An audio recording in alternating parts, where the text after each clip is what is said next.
السلام علیکم ورحمۃ اللہ وبرکاتہ۔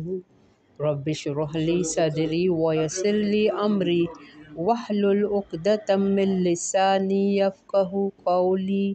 رب زدنی علما، اللہم فقہنا فی الدین، اللہم توفیقی الا باللہ، اللہم انی اسألک علما نافعا ورزقا طیبا وعملا متقبلا۔ اللہم الہمنی رشدی واعذنی من شر نفسی۔ آمین الہی آمین۔ اللہم صلی علی محمد وعلی آل محمد کما صلیت علی ابراہیم وعلی آل ابراہیم انک حمید مجید۔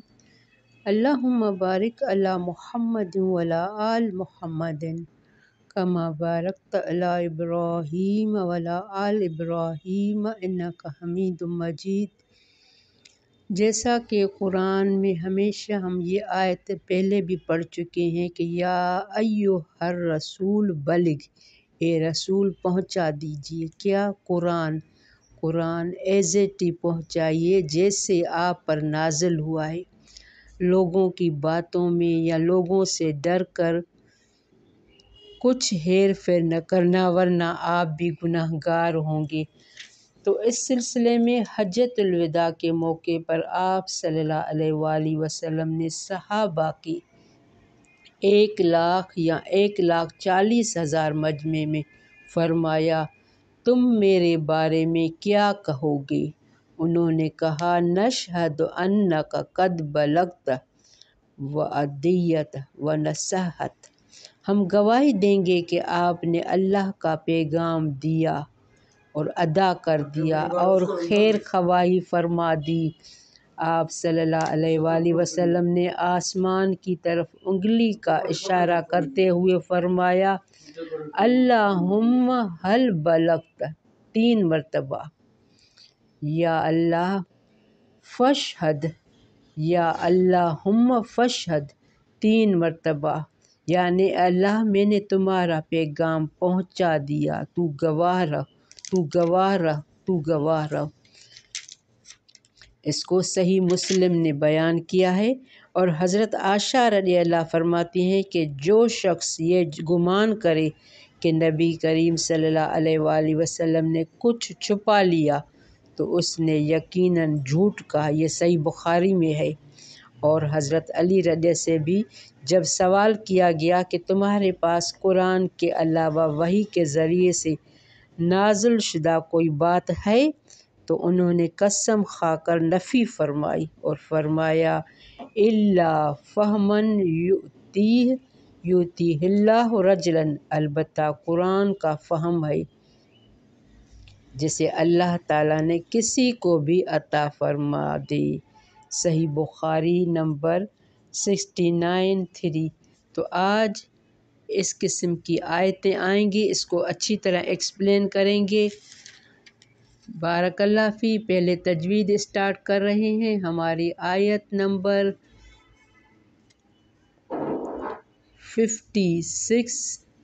65، ہماری آیت نمبر 65 سورۃ المائدہ۔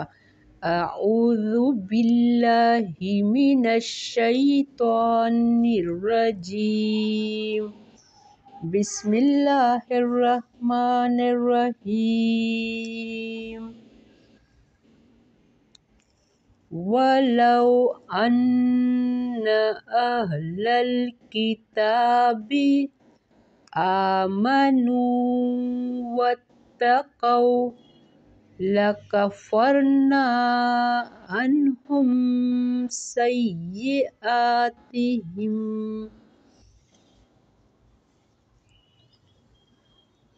وَلَأَدْخَلْنَاهُمْ جَنَّاتِ النَّعِيمِ وَلَوْ أَنَّهُمْ أَقَامُوا التَّوْرَاةَ وَالْإِنْجِيلَ وَمَا أُنْزِلَ إِلَيْهِمْ إليهم من ربهم لأكلوا من فوقهم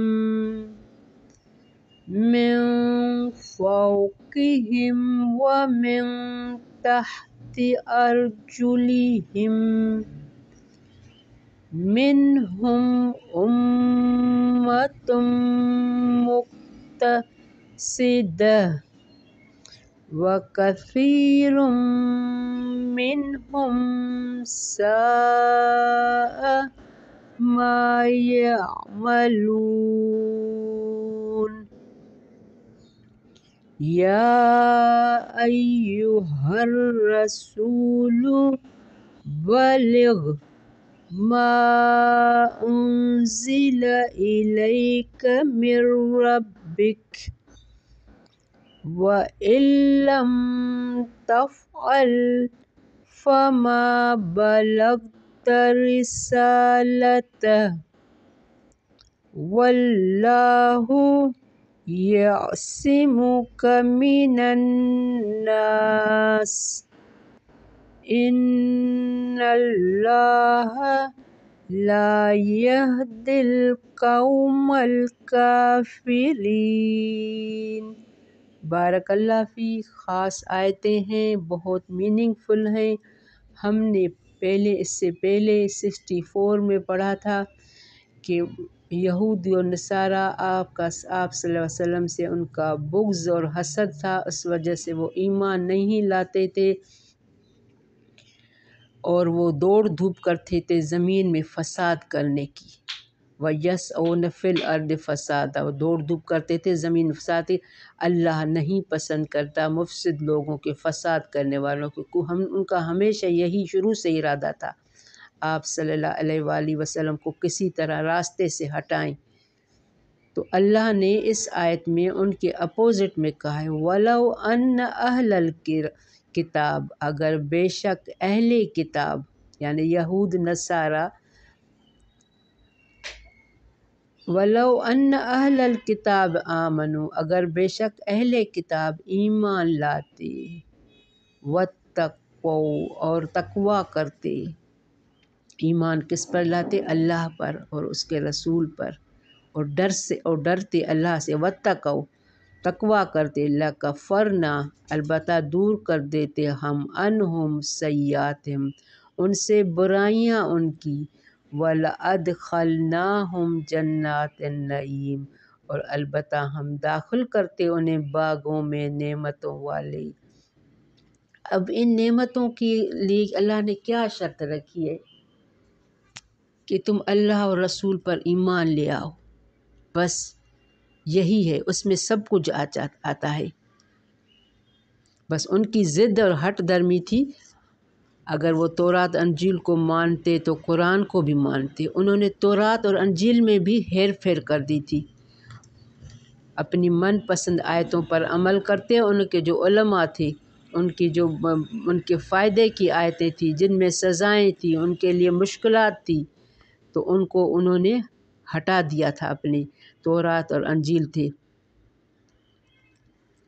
وَلَوْ أَنَّهُمْ اور اگر بے شک وہ قائم کرتے کیا؟ شریعت، دین۔ اب یہاں دین کے فائدے بتائے جا رہے ہیں۔ وَلَوْ أَنَّ أَقَامُوا التَّوْرَاةَ اگر وہ بے شک قائم کرتے تورات کو، وَالْإِنْجِيلَ اور انجیل کو، وَمَا أُنزِلَ إِلَيْهِمْ اور جو نازل کیا گیا طرف ان کے۔ کیا نازل ہوا تھا؟ یہی تورات، انجیل اور آسمانی صحیفے، کتابیں۔ یہاں اللہ تعالیٰ کہہ رہا ہے ان پر تورات، انجیل اور قرآن جو بھی نازل ہوا ہے، من ربہم ان کے رب کی طرف سے، اگر ان سب پر یہ ایمان لاتے، ان کی شریعت دین کو مانتے، تو ان کے لیے کیا انعامات اللہ نے رکھے۔ آگے بتا لَأَكَلُوا مِن فَوْقِهِمْ البتہ وہ کھاتے اپنے اوپر سے۔ اوپر کیا ہوتا ہے؟ آسمان سے رزق اترتا ہے، بارشیں۔ وَمِن تَحْتِ أَرْجُلِهِمْ اور نیچے سے، ارجلم اپنے پاؤں سے۔ ہمارے پاؤں کے نیچے کیا ہے؟ زمین۔ زمین کے اندر خزانے ہیں۔ تو اللہ یہاں کیا کہہ رہا ہے کہ اگر وہ ان سب پر اللہ، رسول اور آسمانی کتابوں پر ایمان لاتے تو اوپر سے بھی ان پر بارش ہوتی رزق کی، اور زمین کے اندر سے بھی، منہم ان میں سے، امتن مقتصدتن ایک گروہ ہے، میانہ رو ہے، یعنی ان میں سب فسادی نہیں ہیں، کچھ میانہ رو ہیں، کچھ ہیں جو فسادیوں کو بھی دیکھ رہے ہیں، ایمان والوں کو بھی دیکھ رہے ہیں، ان کا کچھ لہجہ دین ابھی ہے۔ وَكَثِيرٌ مِّنْهُمْ سَاءَ مَا يَعْمَلُونَ اور بہت سے ان میں سے بہت برا ہے جو وہ عمل کرتے ہیں۔ زیادہ تر جو ہے ان کی میجارٹی جو ہے وہ بری ہے، جو وہ آپ صلی اللہ علیہ وآلہ وسلم کو ہرٹ کرتے ہیں، اور انہوں نے اللہ کے احکام شریعت تورات اور انجیل میں ویسے ہی ہیں جو ہمارے قرآن میں ہیں، لیکن انہوں نے تبدیلیاں کی، اس لیے اب وہ تورات انجیل منسوخ ہیں۔ آپ کی کتاب میں اللہ کی طرف سے جو بھی احکام ہیں ان پر عمل کرنے کے یہاں فائدے بتائے جا رہے ہیں، بارش سے ہریالی، کھیت، خوشگوار موسم، زمین کے اندر معدنیات، پیٹرول، سونا، کوئلہ اور بہت سے خزانے چھپے ہیں زمین کے اندر۔ تو اللہ نے یہاں ان کے سب فائدے بتائے ہیں کہ اگر تم ایمان لاتے، اسلام قبول کرتے، جیسا کہ ان کے نازل کردہ کتابوں میں بھی ان کے احکام بتائے گئے ہیں، وَاتَّقُوا منا اللہ کی معاصی سے بچنے، جن میں سب سے اہم وہ شرک ہے جس میں وہ مبتلا ہیں، اور وہ حسد جو آخری رسول کے ساتھ وہ اختیار کیے ہوئے ہیں۔ تورات انجیل کے پابند رہنے کا مطلب ان کے احکام کی پابندی ہے جو ان میں انہیں دیے گئے، انہی میں سے ایک حکم آخری نبی پر ایمان لانا بھی تھا۔ وما انزل سے مراد تمام آسمانی کتاب پر ایمان لانا ہے، جس میں قرآن کریم بھی شامل ہے۔ مطلب یہ ہے کہ یہ اسلام قبول کر لیتے، یعنی جو بھی اسلام میں بھی آسمانی کتاب، اللہ، رسول، قرآن، سب پر اگر یہ ایمان لاتے تو اللہ ان کے لیے یہ آسمان سے فراوانی رزق کے دروازے کھول دیتے۔ اب اہم آیت ہے، یا ایھا الرسول بلغ، اے رسول پہنچا دیجئے، ما انزل الیک من ربک، جو نازل کیا گیا طرف آپ کے رب کی طرف سے۔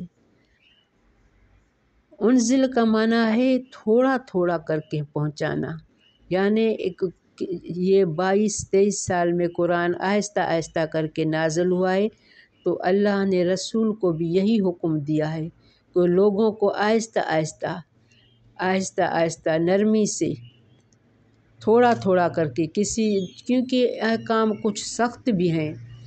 ابھی جو نئے مسلمان تھے وہ نئے احکام، پابندیاں سن کے اسلام سے خارج ہونے کا ڈر تھا، تو اللہ نے کہا تھوڑا تھوڑا کر کے بلغ ما انزل، پہنچائیے جو نازل کیا گیا طرف آپ کے رب کی طرف سے، تھوڑا تھوڑا، تاکہ ان کے دلوں تک پہنچے، ان کے دل بھی سکون، مطمئن اور راضی ہوں۔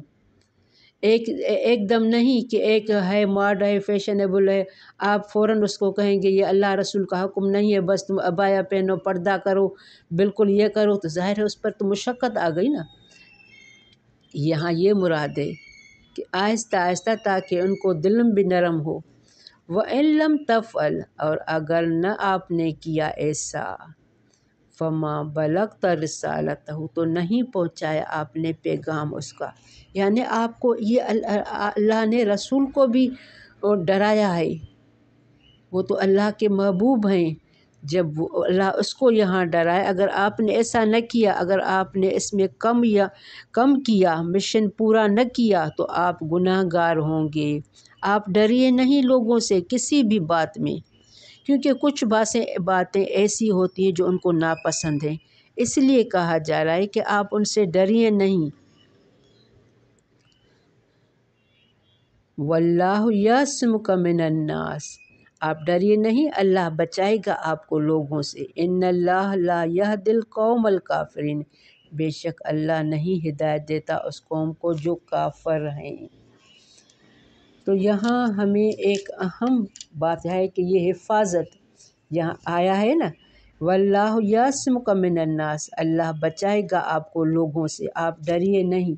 تو یہ حفاظت اللہ تعالیٰ نے معجزانہ طریقہ پر بھی فرمائی، اور دنیاوی اسباب کے تحت بھی، دنیاوی اسباب کے تحت اس آیت کے نزول سے قبل اللہ تعالیٰ نے آپ کے چچا ابو طالب کے دل میں آپ کی طبی محبت ڈال دی، اور وہ آپ کی حفاظت کرتے رہے۔ ان کا کفر پر قائم رہنا بھی شاید انہی اسباب کا ایک حصہ معلوم ہوتا ہے، کیونکہ اگر وہ مسلمان ہو جاتے تو شاید سرداران قریش کے دل میں ان کی وہ ہیبت و عظمت نہ رہتی جو ان کے ہم مذہب ہونے کی صورت میں آخری وقت تک رہی۔ پھر ان کی وفات کے بعد اللہ تعالیٰ نے بعض سرداران قریش کے ذریعے بھی انصار مدینہ کے ذریعے سے آپ کا تحفظ فرمایا۔ پھر جب یہ آیت نازل ہوئی تو آپ نے تحفظ کے ظاہری اسباب پھیرے وغیرہ اٹھوا دیے۔ اس کے بعد بارہا سنگین خطرے پیش آئے، لیکن اللہ نے حفاظت فرمائی۔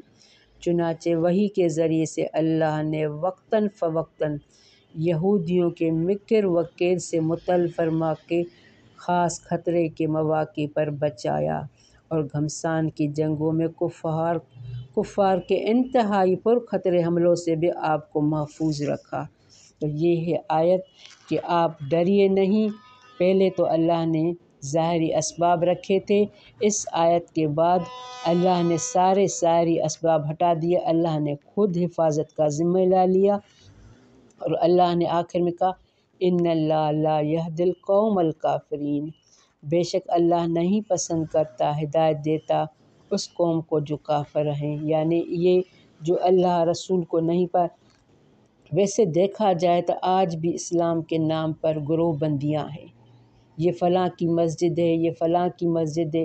ہمارا کام اس میں نہیں ہے، ہم اللہ کے بندے ہیں۔ ہمارا ایمان ہے کہ جب بھی اذان آئے، جو بھی ہمارے قریب جو بھی مسجد ہو، بس ہم اللہ کی اذان پر لبیک کہیں اور نماز کے لیے چلے جائیں۔ ہمارے دل میں کیا مقصد ہو کہ اللہ کی رضا کی خاطر مجھے پکار آئی ہے، میں اللہ کی رضا خاطر اللہ کے گھر میں نماز پڑھنے جا رہی ہوں۔